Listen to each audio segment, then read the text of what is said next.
Good morning mga idol. That's right. Good morning mga idol. For today's vlog, ituturo ko sa inyo kung paano mag-transfer ng ating kinita from cash wallet to GrabPay wallet natin to GCash natin. Ngayon, mas mabilis na ang transaction ngayon kay Moovit. Mas maganda na yung app ni Moovit ngayon. Para to sa mga kamamigrate lang tsaka bago kay Moovit. Ganito lang ang pagta-transfer. Siyempre, open lang natin ang ating Grab driver app natin. Tapos, kahit huwag na natin i-go online yan, magagalaw pa natin yan, manalapit pa rin natin yan. Sa earnings natin, kano kinita natin, ito tayo sa wallet. Tapos, yan, pinutin natin tong cash wallet. Ayan, and then transfer tayo sa ating mag-transfer tayo sa GrabPay wallet natin. Ayan, may naman na 29, transfer tayo ng 25.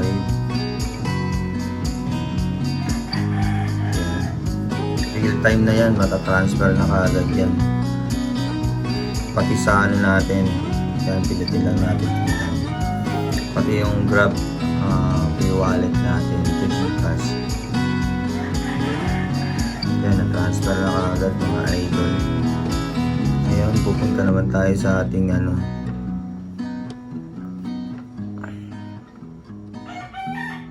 sa ating Grab. Open lang natin yan. Tapos check natin kung pumasok na.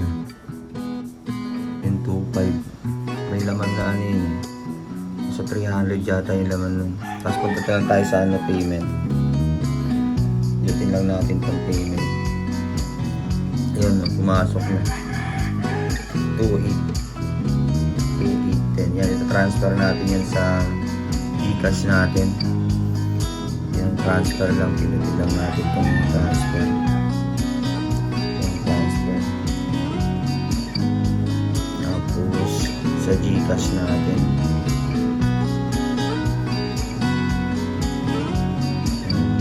2.5 ang ating next lang natin 2.5 yun, may charge na 15 pesos. Okay, pindutin lang natin itong transfer.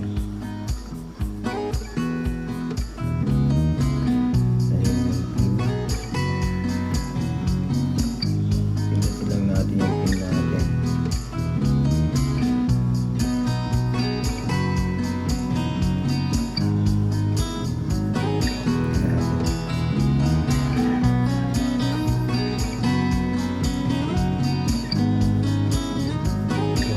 Done na.